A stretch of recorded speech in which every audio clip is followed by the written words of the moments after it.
Bom, hoje eu converso com o Tiaraju Pablo D'Andrea, professor do campus Zona Leste da Universidade Federal de São Paulo e coordenador do Centro de Estudos Periféricos. Tiara, eu vi uma matéria no Brasil de Fato essa semana que publicou alguns dados a partir de vários institutos que vêm fazendo pesquisa nesse momento, né? O primeiro deles trazia o dado de que nas favelas de todo o país a gente tem cerca de 13,6 milhões de moradores. Esse dado, né, é trazido pelo Instituto Data Favela e Locomotiva agora em 2019. E a gente tem um outro instituto que é o Trata Brasil, que diz que 100 milhões de pessoas não têm acesso a saneamento básico. Né? E de que, além disso, a gente tem 35 milhões de cidadãos que não têm acesso a uma rede de água potável. E há 35 milhões sem acesso à rede de água e coleta de esgoto, que chega a 95 milhões sem coleta de esgoto. Ou seja, a gente está falando de uma realidade, né? A gente vê uma série de medidas para a população sobre higiene, né? Sobre lavar as mãos, que pouco considera a realidade de boa parte dos brasileiros, né? Nosso objetivo hoje é entender um pouco como essa pandemia ela afeta de forma significativa a periferia, a favela, os moradores de rua, e quais as estratégias de enfrentamento para esse problema, né? Seja pelas próprias organizações do território, os movimentos sociais organizados, como as políticas públicas que foram, né, ou não foram implementadas nesse período. Então, a primeira questão que eu queria te fazer é a seguinte: a gente escuta muito, Tiaraju, nas redes sociais, a ideia de que a pandemia revela que todos nós somos iguais, que todos ficam doentes, né? Que todos nós somos frágeis, e que é preciso interdependência, solidariedade, e principalmente que o mundo não vai ser mais o mesmo. Eu vi uma matéria hoje no El País falando a mesma coisa: o mundo não será mais o mesmo. No entanto, o que a gente vê na realidade é que essas desigualdades sociais, elas ficam ainda mais escancaradas nesse momento de pandemia. Como se expressam, Tiaraju, essas desigualdades sociais na nossa sociedade e na configuração das cidades? Bom, boa tarde, Ariana.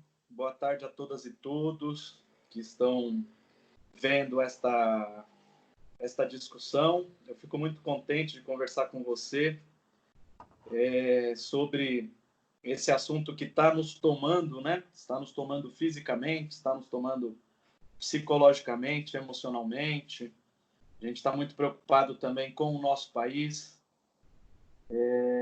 com o mundo que a gente vive, né? A gente está a todo momento pensando o que vai ser esse pós-pandemia, se é que teremos um pós-pandemia, né? Também temos que pensar nisso e também acho que avaliar o que era a normalidade antes dessa pandemia acontecer. Eu acho que a tua pergunta ela tem dois jeitos da gente tentar respondê-la. Tem um jeito que é uma análise, a grosso modo, um pouco mais histórica, um pouco mais diacrônica, e um outro jeito é um pouco mais sincrônico territorial. Tem uma questão estrutural no Brasil e tem uma questão conjuntural. A questão estrutural é um país com enorme desigualdade.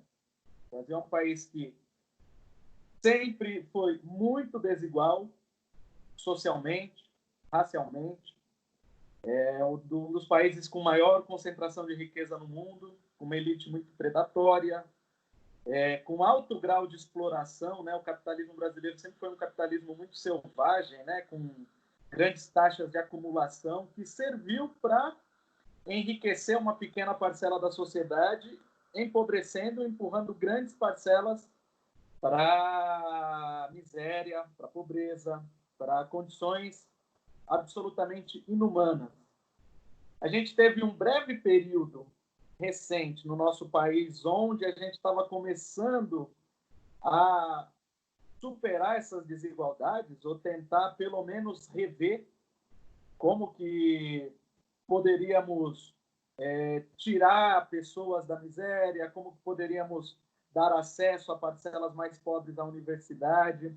Só que esse projeto político, quando ele estava ainda engatinhando, ele sofreu um grande golpe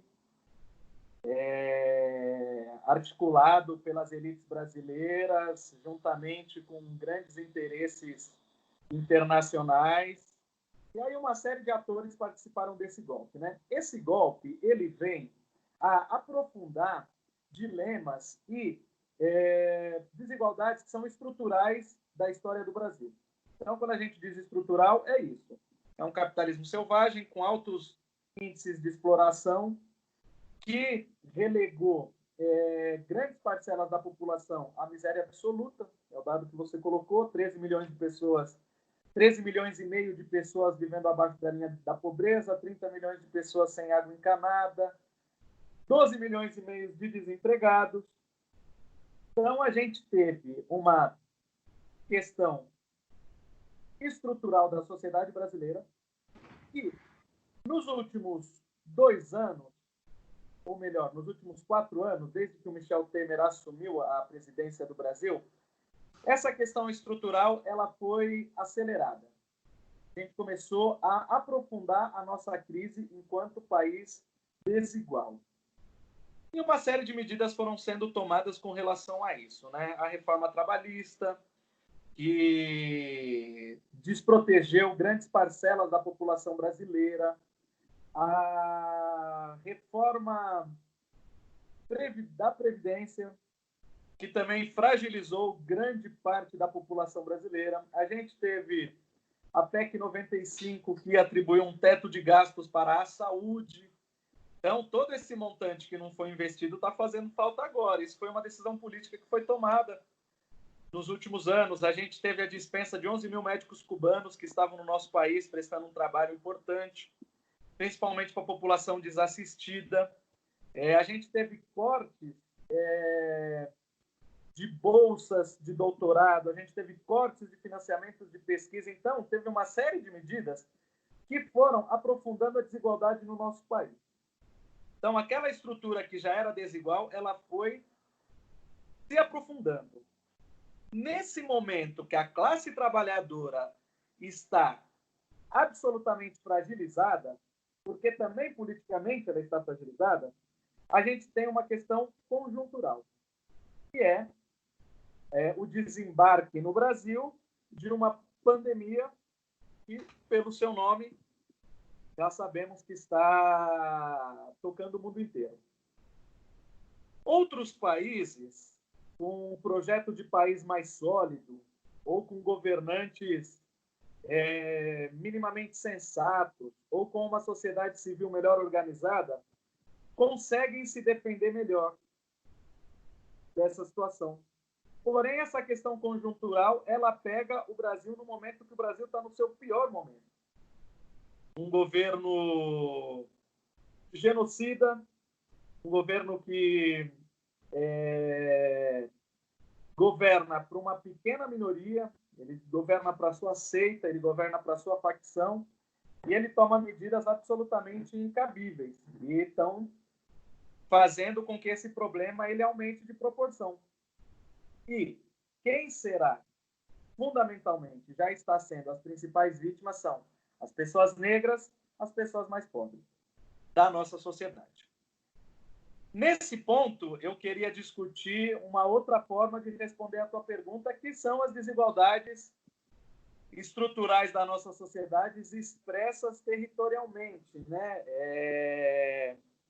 As nossas cidades, elas são uma expressão de como a nossa sociedade está organizada, né? Se a nossa sociedade é uma sociedade que concentra a renda nas mãos de poucos, as nossas cidades também vão revelar isso, né? A cidade de São Paulo é uma cidade absolutamente segregada, onde a gente tem uma região da cidade onde os recursos públicos são colocados com mais ênfase, onde a gente tem recursos privados colocados e estruturados de uma maneira mais profunda. E, como resultado disso, a gente vai ter uma grande parte da cidade e da sua região metropolitana que está absolutamente desprotegida de serviços públicos, de recursos, de técnicos, de equipamentos, e isso se revela, né? É o que você falou. A pandemia, ela pode atacar todos os seres humanos. É verdade. Só que os seres humanos eles não estão preparados da mesma maneira para enfrentá-la. Isso é uma questão social, né? A gente está inserido de maneiras distintas na nossa sociedade. E todos fazem parte dessa sociedade. Tem ninguém que está excluído. Todos estão incluídos de maneiras distintas. E eu acho que é isso que a gente precisa levar em consideração. As condições sanitárias e ambientais das favelas brasileiras são muito precárias. A gente tem uma população nas favelas que tem altos índices de problemas respiratórios, de tuberculose, por exemplo, porque são pessoas que não tomam sol, que o sol não entra nas suas casas, que são casas pequenas. As pessoas elas não conseguem ficar todo dia dentro das suas casas, porque os domicílios são muito pequenos. A gente tem um problema de propriedade no Brasil, né, que se revela de uma maneira patente num momento como esse, né? As pessoas que elas não têm acesso à posse de uma casa, uma propriedade, elas serão as que vão mais se ressentir porque elas moram em domicílios insalubres, em domicílios pequenos, onde tem muita gente, e não dá para pedir para essas pessoas ficarem dentro de domicílios de 30 metros quadrados durante 24 horas na companhia de 4 ou 5 pessoas. É humanamente impossível. Então, eu acho que todos esses problemas sanitários, ambientais e sociais que se revelam em determinados territórios, eles são um caldo propício para a disseminação do coronavírus, infelizmente. Tiaraju, e também as medidas propostas, né, pelo governo, é bom a gente lembrar, né, que para além, né, dessa questão estrutural que você colocou, é exatamente isso, né, um país que tem um déficit habitacional, que tem problemas sérios de saneamento, que campanhas e panfletos nesse sentido, elas têm um alcance muito limitado, porque a realidade se impõe, né, e que, além de tudo, a gente tem a questão do trabalho, né, a gente tem os trabalhadores informais, mas a gente tem também um grupo considerável de trabalhadores formais que estão perdendo seus rendimentos, com cortes que chegam até 80%. O governo ele desconhece tão brutalmente essa realidade, né, que a gente lembra que no começo da discussão da renda mínima, né, ele começou propondo R$ 200, né, e com muita negociação, com muita pressão, chegou a R$ 600 e 1.200 para mães sozinhas que cuidam dos seus filhos, né? Eu queria te perguntar o seguinte: nesse contexto, é possível a gente pensar em qual o papel do Estado diante dessa realidade? Né? A gente vem de uma desconstrução de políticas, uma importação, né, de uma concepção de Estado mínimo, como se aqui fosse possível isso. Qual o papel do Estado diante disso? O papel do Estado deveria ser garantir condições de vida para as pessoas, né? Bem-estar. Esse seria um papel do Estado, sem querer aprofundar uma discussão de qual que é o papel que esse ente cumpre na história das sociedades e na história do capitalismo, que é uma discussão longa, é uma discussão que tem uma série de debates envolvidos, de formas de pensar. Eu acho que, tendo em vista a realidade brasileira, nós somos uma sociedade que, no atual momento histórico, a gente não pode prescindir do Estado.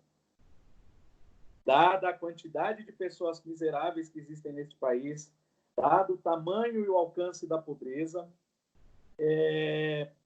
eu acho que as medidas que foram tomadas, elas são as medidas orientadas pela Organização Mundial da Saúde, são as medidas que a grande maioria dos países sensatos vem tomando, que é o isolamento físico. É uma medida necessária, é uma medida importante e só ela pode garantir a não proliferação do vírus numa velocidade que não possa ser tratada minimamente pela saúde, pelos serviços desses países. Pois bem, no caso brasileiro, a gente teria que, juntamente a essa medida, ter outras medidas em paralelo. Nós somos um país que tem grande parte da população desempregada, nós somos um país que temos grande parte da população na informalidade, que consegue recurso na manhã para jantar de noite. Então, é uma grande parte da população que ela vive da renda que ela consegue obter no cotidiano, no dia a dia. Para essa população, o Estado teria que entrar forte, garantindo recursos para essa população. Teria que fazer como a Argentina fez, teria que fazer como a Venezuela fez, que é você garantir recursos para a população mais pobre e garantir, por meio de financiamentos e por meio de coerções jurídicas, que as empresas não vão demitir os funcionários. Que é o que uma série de países está fazendo. Os países, os estados garantem o funcionamento das empresas por meio de recursos, só que elas impedem que as empresas demitam os funcionários. Então, você tem que ter medida para quem está empregado, você tem que ter medida para quem está desempregado e você tem que ter medida para a população que não está economicamente ativa. Os idosos, a dona de casa, o dono de casa, que você sabe que não vai conseguir renda fora de casa. Essa população ela precisa ser atendida. Não só no momento da pandemia. Em momentos que não tem pandemia também. O Suplicy ele tem um projeto com relação a isso antes da pandemia, por exemplo. Agora, no Brasil, a situação é tão dantesca, né? Ela é tão surreal, vamos dizer assim, que se torna dramática que, no momento que aparece uma pandemia que vai afetar a população como um todo, mas fundamentalmente os mais pobres, as elites desse país que cercam esse governo resolvem acelerar o capitalismo. Então, em vez de você frear o movimento ou parar a engrenagem, eles aceleram a engrenagem. Hoje mesmo foi editada uma lei que permite mais ainda a flexibilização das relações de trabalho. Os bancos foram os primeiros a ser salvos, 1 trilhão e 200 bilhões em recursos para os bancos. As universidades discutem se vamos ter ensino à distância ou não, ou seja, se aproveita da pandemia para você conseguir pressionar, para conseguir implementar algumas políticas que já estavam sendo pensadas anteriormente.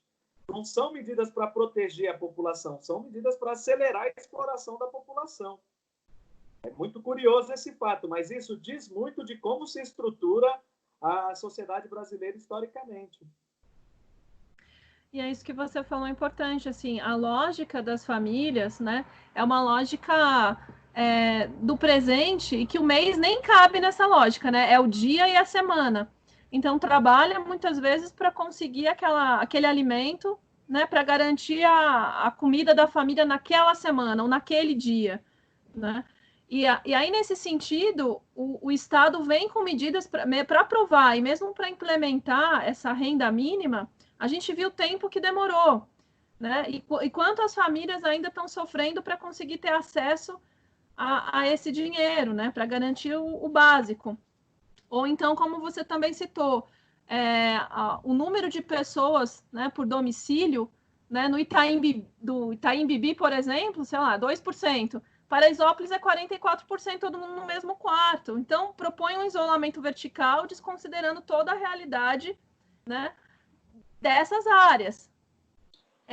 Uma outra coisa que eu queria ver contigo é o seguinte: diante dessa urgência toda da vida, né, a vida impõe essa urgência, a gente percebeu nesse contexto que as organizações sociais no território se articulavam muito rapidamente, tinham uma consciência muito clara da realidade desses trabalhadores e dessas trabalhadoras e saíram à frente com iniciativas muito positivas, né? Só para citar, por exemplo, a forma de organização em Paraisópolis, né, que é um lugar onde eu sei que você trabalhou muito, né, e conhece muito bem a realidade, dos presidentes de rua, né? Fora o atendimento emergencial, né, de socorrer, levar as pessoas para o médico, oferecer a cesta básica, os primeiros cuidados, né? Eu queria que você comentasse um pouquinho sobre essas iniciativas dos movimentos sociais, das organizações sociais nas áreas. Eu faço parte de um centro de pesquisa que chama Centro de Estudos Periféricos, que um pouco tenta, por meio da universidade, propor soluções para esses territórios empobrecidos, fundamentalmente periferias e favelas, escutando o que as populações têm a dizer sobre as suas realidades. Há mais ou menos 2 semanas a gente fez uma coleta muito breve de iniciativas que a gente viu circulando na internet, de redes de solidariedade, e a gente publicizou, né? A gente fez um catado, um levantamento, e é muito aquém do que o que está rolando, né? A gente já nem consegue mais sistematizar tudo isso, porque realmente é a sociedade civil operando. E isso é bom que esteja ocorrendo. É bom que a gente tenha uma sociedade civil forte, é bom que as pessoas se organizem e se auto-organizem, é bom que as pessoas aprendam a cuidar de si, a cuidar das suas próprias vidas, a gerir as suas vidas com autonomia. No entanto, a gente não pode não colocar em pauta o papel do Estado em tudo isso. Por quê? As organizações da sociedade civil, as redes de solidariedade, elas têm um certo alcance, elas podem ajudar até um certo momento. E não dá para, a todo momento, a sociedade ela fazer girar essa engrenagem de uma partilha numa sociedade que ela é absolutamente desigual, porque quem tem mais recursos vai continuar retendo esses recursos. E algumas funções é só o Estado que consegue garantir. Distribuição de máscaras em grande escala, distribuição de kits de higiene em grande escala, distribuição de cesta básica, operacionalizar hospitais de campanha em escolas, em centros de educação unificado, em terrenos baldios e terrenos de territórios periféricos. Isso são atribuições do Estado, mas que só ele tem capacidade de fazer, porque ele concentra os recursos e os meios da sociedade. Mas não deixa de chamar a atenção que essa onda nas redes de solidariedade e do É Nós por Nós é importante, é bom. Eu acho que ela ajuda a consolidar isso que a gente está chamando do que vai ser o mundo pós-pandemia, de redes de solidariedade, de ajuda mútua, de fraternidade. Isso é importante, só que o Estado ele também precisa redistribuir os seus recursos para que isso possa continuar funcionando bem. Porque não dá para essas redes de solidariedade elas serem o tampão de um Estado que não existe. Porque elas estão funcionando como isso. Elas estão funcionando porque as pessoas sabem que o Estado está deixando as pessoas ao Deus dará. Porque quem está governando o Estado são políticos mancomunados com uma elite histórica, com o empresariado, com o patronato, que está a fim de cada vez mais concentrar os recursos e aplicar uma política de Estado mínimo. E o Estado mínimo, a gente sabe, ele vai derivar na guerra de todos contra todos, porque o mais forte vai conseguir prevalecer sobre o mais fraco. Infelizmente é isso, né? É esgarçamento do tecido social, é a guerra do todos contra todos. O que é o Estado mínimo? O que são os pressupostos liberais levados à última consequência? Se não a competição, se não o individualismo. Então, eu acho que a gente precisa saber operacionalizar essas redes, mas saber que elas também têm um limite. Um limite da capacidade, mas também um limite teórico com relação a elas. Porque às vezes a gente vive um momento, né, que quando você vai conversar com as pessoas sobre política, as pessoas dizem, não, agora eu cansei de política, agora cada um faz a sua parte, eu vou fazer a minha parte e tá tudo certo. Só que a nossa parte é muito limitada, né, Tia Ju? Nossa parte não ergue escolas, não ergue hospitais, não constrói moradia. A nossa parte ela tem uma limitação mesmo, seja de recursos e seja de acesso e de possibilidades. Quando a gente tem organizações no território, seja em Paraisópolis, seja a Confederação Nacional, né, de Associação de Moradores, seja a Associação do Nova Heliópolis, a Central de Movimentos Populares, elas trazem uma organização que o seu voluntarismo, né, a sua ação individual, ela ganha uma outra dimensão. Há uma organização aí, né? Seja dos trabalhadores, seja dos moradores nas áreas. Então, eu acho importante ressaltar isso também, né? O quanto isso não é fruto de um voluntarismo, simplesmente, né? Mas já vem de uma organização que existe no território, né? Então, eu acho que isso diferencia um pouco da questão da simples, e que não é tão simples assim, né? Mas amplia nosso entendimento sobre solidariedade, porque ela está pautada numa questão de organização que já vem sendo construída no território, e que nesse momento revela também, né, a força da sua potência. Você comentou, Tiara, sobre o Centro de Estudos Periféricos, né, que você coordena.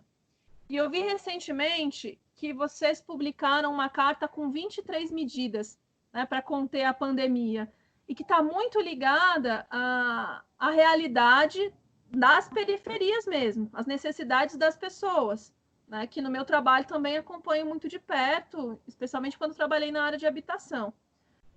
Como essas medidas foram construídas, que trabalho é esse desenvolvido pelo Centro de Estudos da Periferia? Queria que você comentasse um pouquinho sobre essas propostas.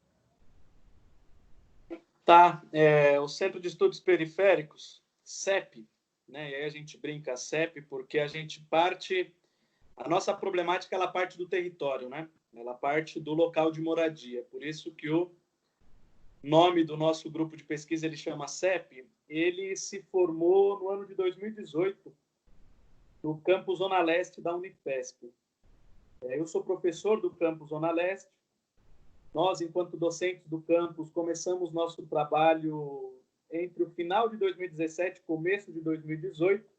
Nós somos 15 professores, é um campus novo, é o campus mais novo da Unifesp. Ainda é um campus em fase de implantação. Esse ano aqui a gente teve o começo da nossa primeira graduação, uma graduação em Geografia. E antes de termos esse curso de Geografia, a gente fez uma série de atividades. Imagina, implementar um campus universitário é uma tarefa absolutamente gigante. Confesso para você que eu não tinha a medida disso quando prestei concurso, passei no concurso, sou morador da Zona Leste, tenho toda a minha vida vinculada com os territórios populares da Zona Leste de São Paulo. Você sabe disso, você me conhece. Minha mãe, liderança comunitária, toda a minha trajetória ela está inscrita nesses territórios e na luta por essas pessoas, né? Também é a luta que sempre eu tive na minha vida e que minha família teve e que a gente acredita, porque a gente acredita que é daí que vai surgir o novo. Enfim, politicamente, eu sou eu acredito muito nessa população. Eu acho que são os que mais sofrem, os que vão fazer a revolução neste mundo, os que vão transformar este mundo. E a história do mundo, ela sempre tem uma série de idas e vindas, né? A gente não está num momento político propício, mas temos que continuar semeando, temos que continuar pregando o que a gente pensa e o que a gente acredita. E, fundamentalmente, mais do que dizer, temos que fazer. Eu acho que a melhor forma da gente dizer é fazendo. Então, uma vez dentro da universidade, a gente montou dentro da universidade um grupo de pesquisa que se interessa prioritariamente pelos territórios populares, pelos territórios periféricos, mas está pensando a sociedade. A gente não quer só discutir periferia, a gente quer discutir o mundo, só que a gente discute o mundo a partir de um olhar da periferia. E, para isso, a gente seleciona para o nosso grupo de pesquisa moradoras e moradores de periferias urbanas e favelas. Prioritariamente que tem alguma inserção na universidade, mas não só. O importante é estar produzindo conhecimento ou estar querendo produzir conhecimento. Então, a gente se reuniu, a gente conversou bastante e, oficialmente, a gente fundou o CEP em maio de 2018. Vamos fazer 2 anos de existência agora. Somos um grupo grande, temos 4 professores do campus, aproximadamente 30 pesquisadores, pensando, dialogando, formulando, sempre do ponto de vista desses territórios, pensar o mundo a partir desses territórios.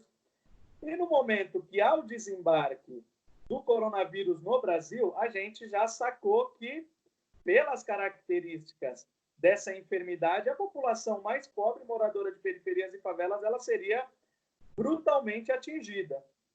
E na nossa responsabilidade enquanto intelectual, mas na nossa responsabilidade enquanto cidadãos e moradores, a gente resolveu formular uma carta pública, né, com uma série de medidas urgentes. Quais seriam as medidas prioritárias nesse momento que governos e populações deveriam tomar para minimizar os efeitos? Então, a gente fez uma rodada de discussões, acabaram saindo 23, poderiam ser 30, poderiam ser 35, mas naquela rodada que a gente fez ali no calor dos acontecimentos, sabendo que era necessário pautar publicamente essa questão, surgiram 23 propostas. Talvez se a gente fizesse outra rodada hoje, outras propostas seriam colocadas em pauta, mas foi uma discussão coletiva, onde todas nós e todos nós contribuíram e chegamos num determinado formato, publicizamos, acho que acrescentou a um debate, eu acho que outras iniciativas aconteceram também.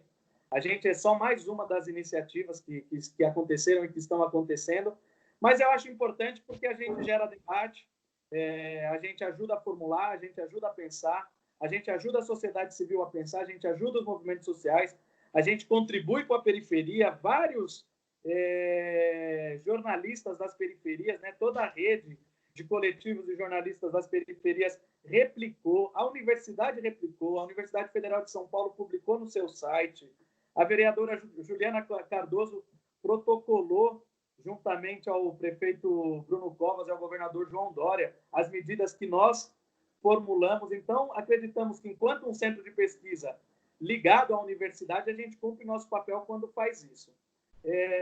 Só que só a publicização não basta, né? O que precisa é que essas medidas elas efetivamente sejam colocadas em práticas.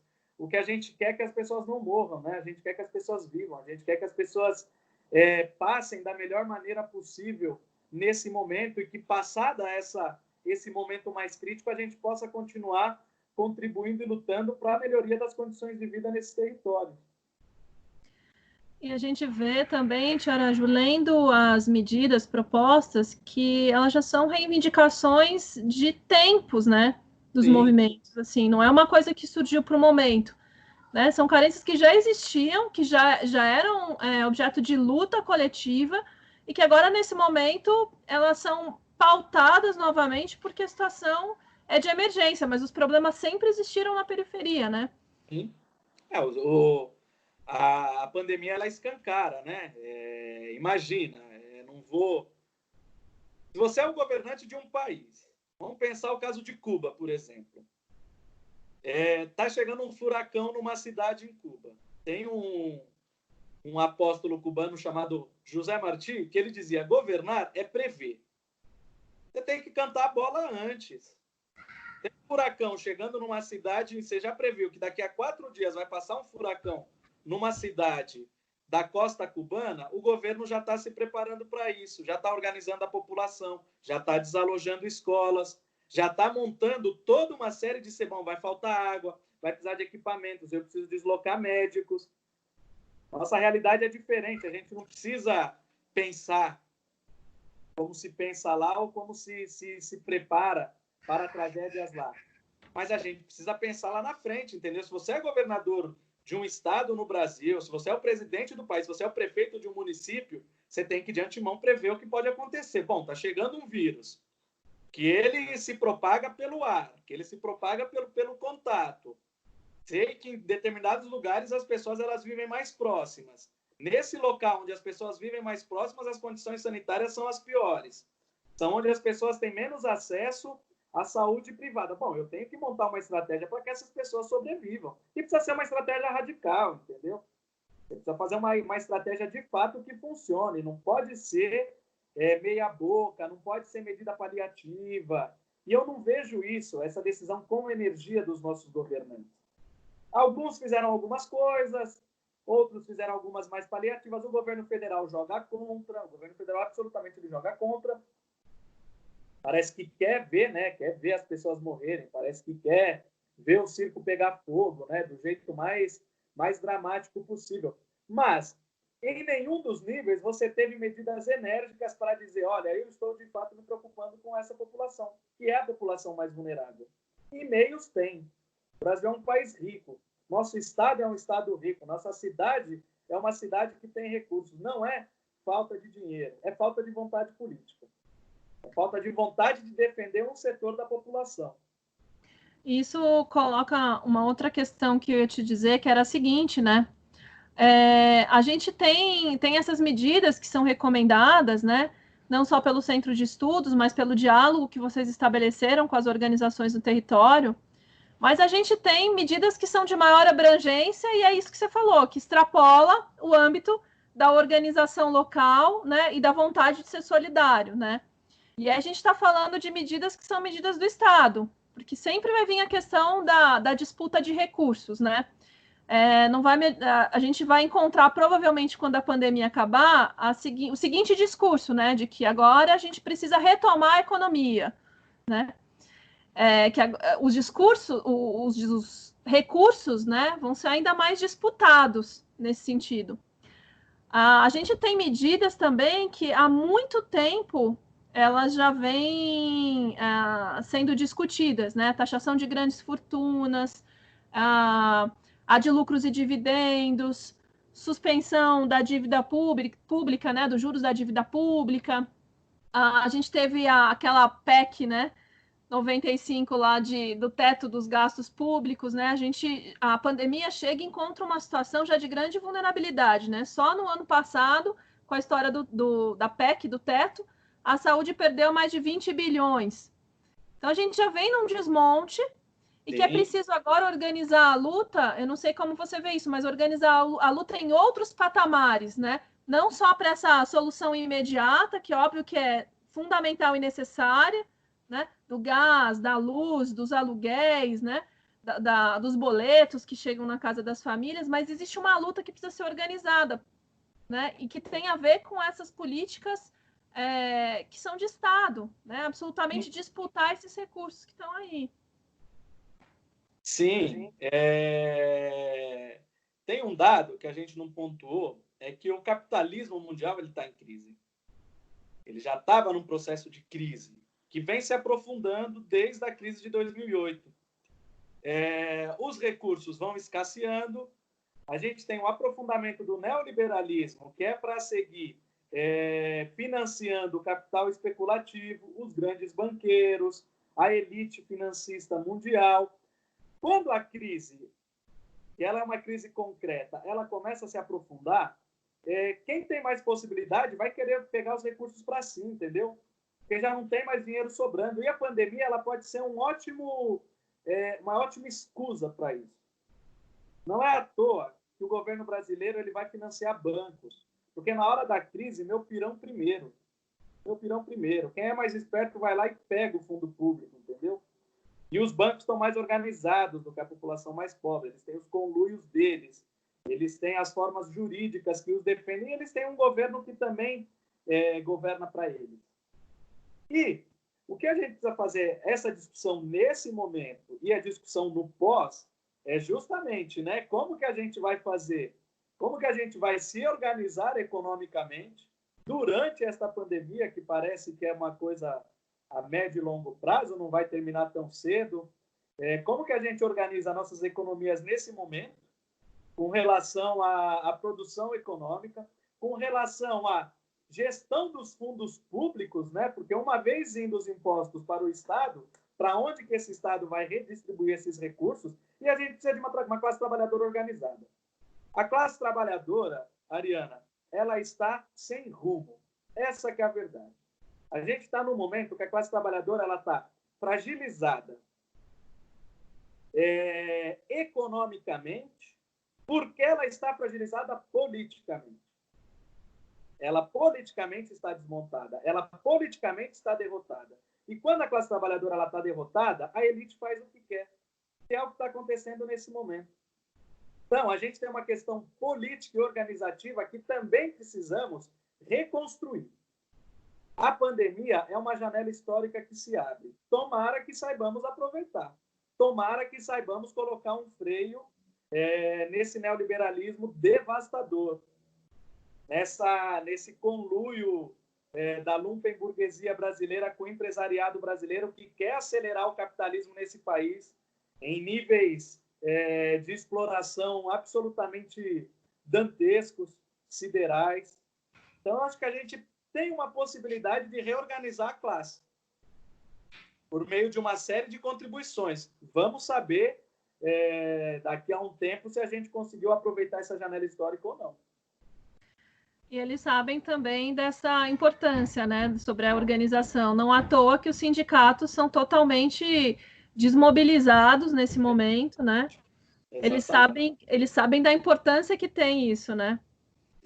Uma outra questão que a gente conversou um pouquinho antes da nossa entrevista, formalmente, é a questão de que na cesta básica, né, a gente tem uma série de coisas, né? O gás, o aluguel, a alimentação, a conta de energia e de água, mas tem um outro elemento, né, que a gente já sabia que era central, mas que agora, em tempos de pandemia, fica ainda mais evidente, que é o acesso à internet.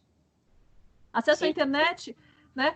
A gente tem professores, por exemplo, aqui em São Bernardo, que reclamam que, bom, agora eles têm que fazer as aulas online, né, exibir atividades e tal, só que eles não têm nem pacote de dados, né, e nem recursos para fazer isso. Ainda que quisessem fazer, porque é toda uma discussão, né, muito mais ampla do que eu estou colocando, mas assim, não tem nem acesso a isso. Então você tem que escolher entre falar com a sua mãe, com seus familiares, né, e o seu trabalho ali que tá saindo do seu bolso, né? A pessoa que conversou comigo falou, olha, eu até fui ver um pacote de dados maior para conseguir fazer, mas eu não tenho nem condições disso. Então, assim, a internet se coloca mais uma vez aqui como central para pensar essas desigualdades, né, estruturais. Como é que você está vendo essa discussão na universidade em relação ao curso EAD, né, a oferta, né, do seu curso para os alunos? O EAD ele nunca foi solução, né? Ele pode servir em algumas situações, mas para um ensino de qualidade, para um ensino onde a gente aprofunde e debata as questões, nada melhor do que o tete-a-tete, nada melhor do que o face-a-face, nada substitui historicamente a interação professor-aluno. Existem uma série de questões envolvidas, né? O aprendizado ele também se dá na relação entre os alunos, o crescimento enquanto pessoa, o crescimento enquanto ser humano. Com esta questão da pandemia do coronavírus, essa discussão ela voltou à baila. Eu sou docente de uma universidade federal, vários dos meus colegas e das minhas colegas contra essa forma de ensino EAD, porque ela precariza muito a qualidade do ensino e a gente sempre vai pautar pela qualidade do ensino, né? O nosso papel enquanto professor comprometido com os nossos alunos é pautar e garantir a qualidade do ensino. E olha que fato curioso, né? Eu sou docente, no meu domicílio eu já estou percebendo que a internet está mais fraca. Liguei para a empresa que fornece internet no meu domicílio, eu não vou dizer o nome aqui, nem para não falar mal e tampouco para fazer propaganda. Mas eles disseram que eles não estão conseguindo dar conta da demanda, que aumentou, parece que 450%, porque as pessoas estão trancafiadas em suas casas, eles não têm possibilidades técnicas de oferecer uma internet melhor. A internet ela cai, e o meu pacote não é o pior, também não é o melhor, mas não é o pior, só que a internet seguidamente cai. Você tem um celular e um computador na sua casa ligado à internet, não está conseguindo dar abasto às necessidades. 90% do meu trabalho para fazer pesquisa, para me comunicar neste momento é pela internet, onde eu estou trancafiado em casa. Como que a gente vai cobrar os nossos discentes, as nossas alunas e os nossos alunos de uma universidade federal, que a gente sabe que uma grande porcentagem é pertencente à classe trabalhadora, aos setores mais empobrecidos, são negras, são negros, são vítimas de racismo estrutural, que se relaciona com uma questão de classe? Como que a gente vai cobrar que essas pessoas estejam acessando a internet para assistirem às nossas aulas? Sabendo que tem um corte aí evidente desigualdade social, de possibilidade de acesso a recursos. E, para além dessa questão financeira, tem uma questão que é relacionada à forma como a gente organiza e gere as nossas vidas. Não está dado para todas as pessoas, para todas as alunas e os alunos, a possibilidade de estar na frente de um computador num domicílio. Os domicílios têm muita gente, os domicílios são barulhentos. As pessoas vão para a universidade para estudar na universidade. Eu recebi um texto na internet esse dia que dizia uma coisa muito interessante. Nós estamos no modo sobrevivência. A gente está higienizando o pacote de arroz antes de entrar em casa, entendeu? A gente não está com estrutura para ficar. A gente até consegue organizar a aula, mas eu não sei se o meu aluno ou a minha aluna consegue assistir essa aula. A gente tem problema pelo menos eu não tenho problema, né? Eu tô me referenciando ao texto que eu li na internet. O que é atrasar 6 meses a formação de uma pessoa se o que a gente está querendo é que as pessoas sobrevivam nesse momento? Exatamente. E que é o mais importante? Isso. Preparar uma aula escochambrada, preparar uma aula meia boca só para falar só para dizer que está dando aula, penalizando a formação desses discentes, penalizando a formação dessas alunas, desses alunos, precarizando o ensino. Não é isso que a gente deve. Perfeito. Ô, Tiara, só para a gente terminar, eu queria fazer uma última pergunta que tem a ver com um dado que eu li essas últimas semanas, né? Que é sobre a queda, né, de violência nas favelas, né? Aquela violência que é produzida pelo próprio Estado, né? Do número de mortes, enfim. A forma como a polícia se aproxima dessas áreas, né?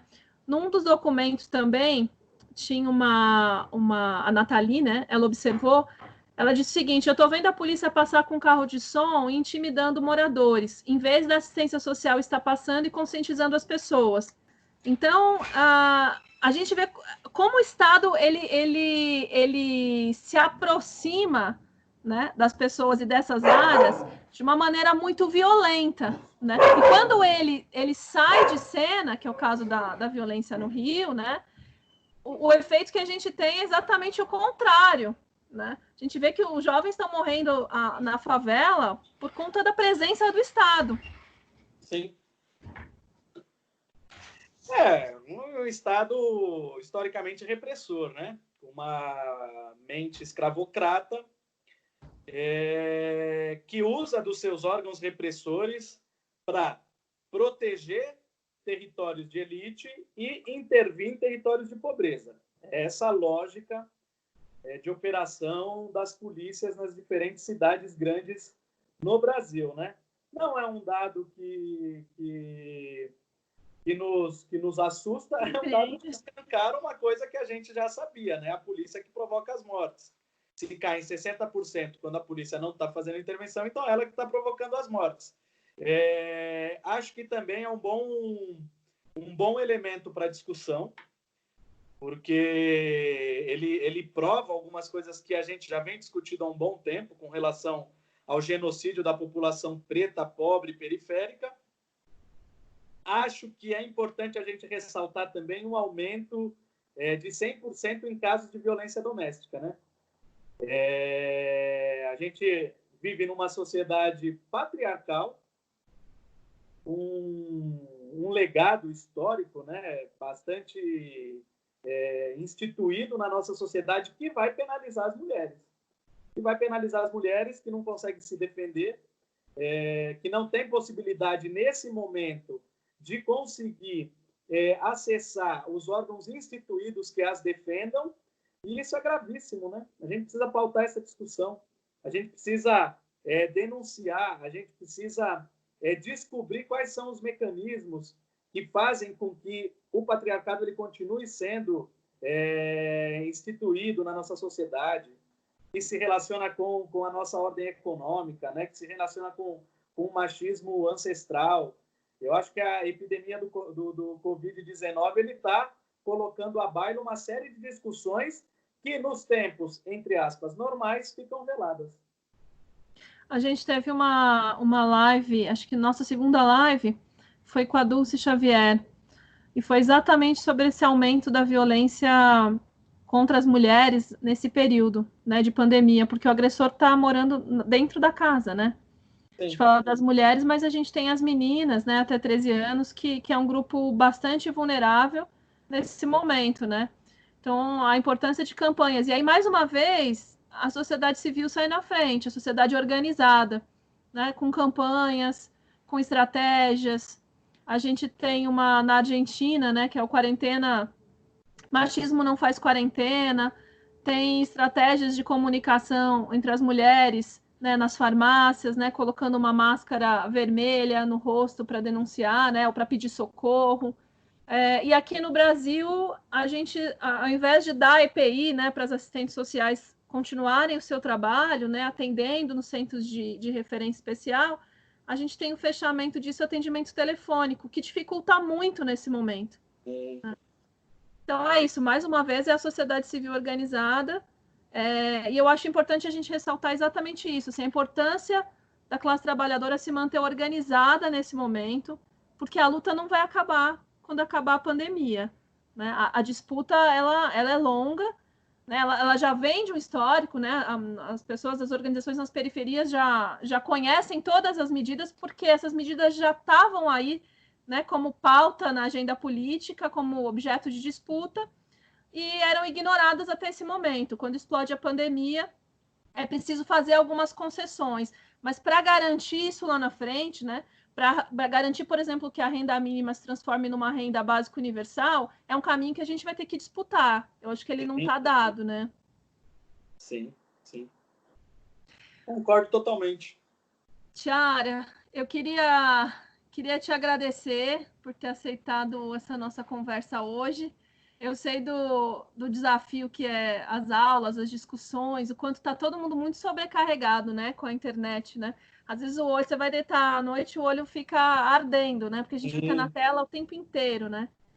Sim. Mas é um ato de generosidade, assim, muito me deixa feliz, assim, quando alguém da universidade realiza um trabalho como vocês realizam aí, né?